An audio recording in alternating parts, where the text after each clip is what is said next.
수능 끝났다고 다 끝난 게 아니죠. 진짜 게임은 바로 지금부터입니다.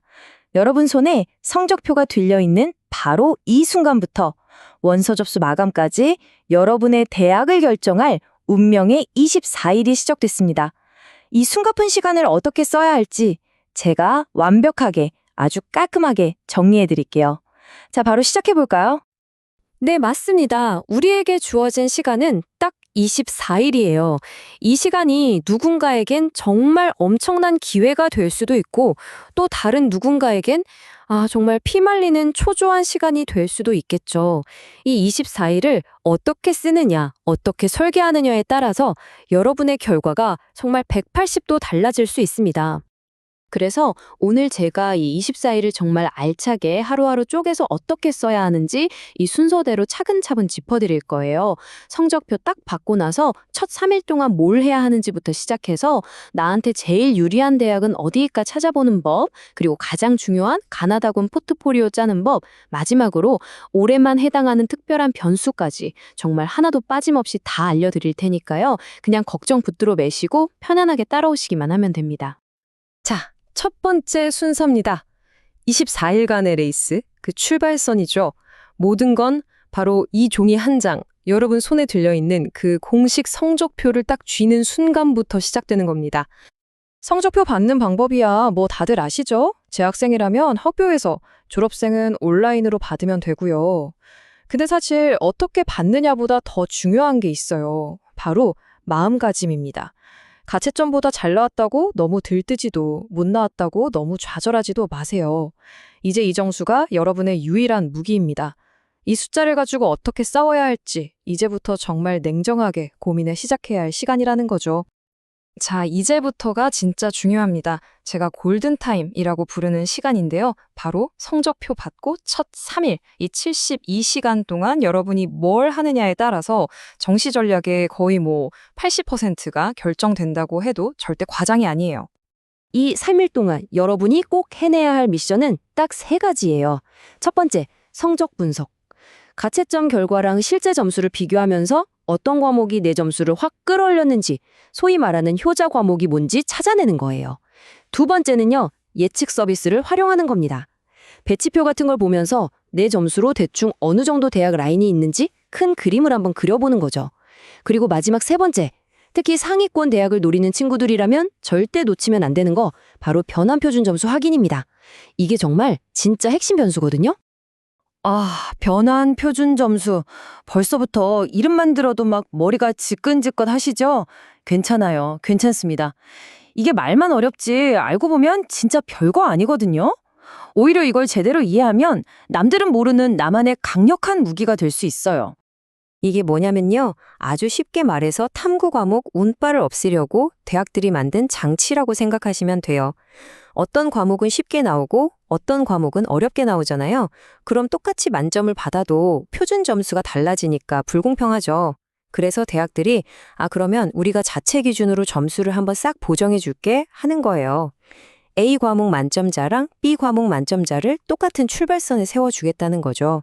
이건 수능 성적 나오고 보통 일주일 안에 각 대학 입학처 홈페이지에 공지되니까요. 내가 가고 싶은 대학 몇 군데는 아예 즐겨찾기 해놓고 매일 들어가서 확인하셔야 합니다. 아시겠죠? 자, 그럼 기본 분석이 끝났다면 이제 한 단계 더 깊이 들어가 볼까요? 내 점수를 가장 비싸게 사주는 대학. 다시 말해서 나한테 가장 유리한 대학을 찾아내는 일종의 탐정놀이를 시작할 시간입니다.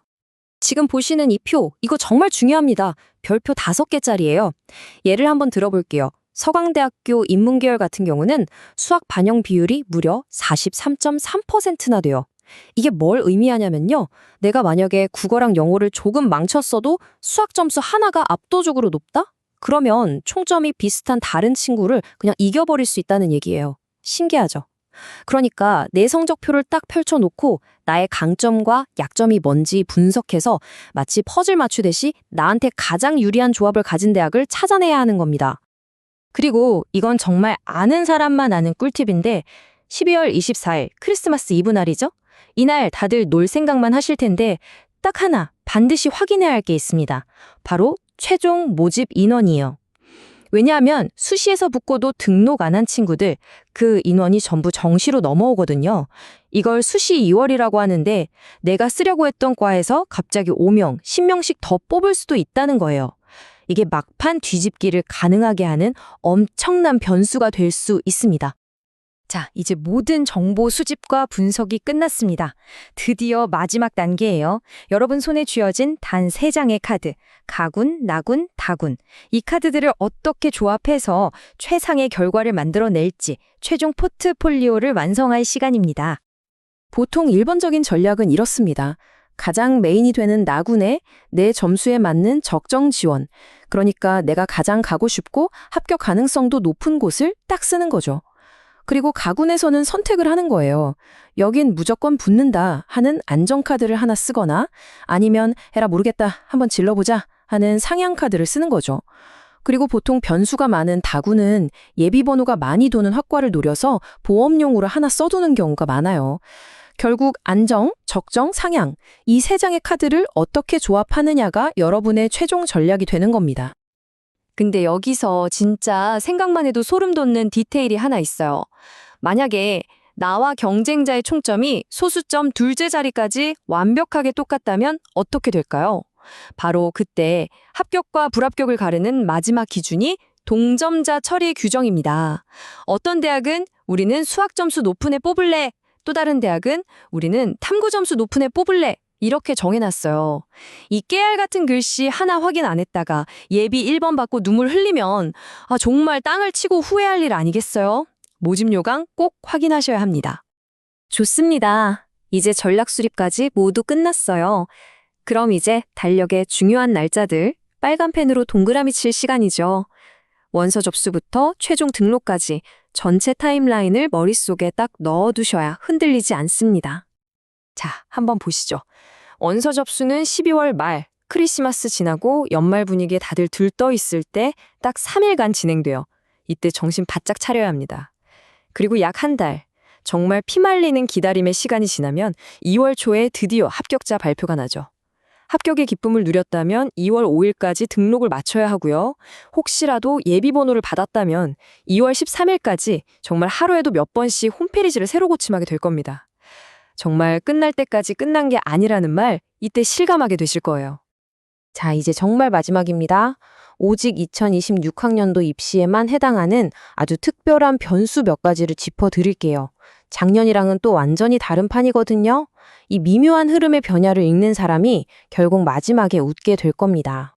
올해 입시의 핵심 키워드는 크게 4가지로 요약할 수 있습니다. 첫째, 영어의 영향력이 더 커졌다는 것. 다른 과목들이 어려워지면서 안정적으로 1등급을 받은 것과 2등급을 받은 것의 점수 차이가 당락에 생각보다 큰 영향을 줄 수 있어요. 둘째, 사탐 성택 학생이 늘어났다는 점. 이게 이과 학생들의 문과 교차 지원에 또 어떤 나비 효과를 불러올지 이건 정말 지켜봐야 합니다. 셋째, 아까 말씀드렸던 수시 2월 인원이 늘어날 가능성. 이건 우리에게 예상치 못한 기회가 될 수도 있다는 긍정적인 신호죠. 자, 그래서 결론은 뭐냐? 결국 하나입니다.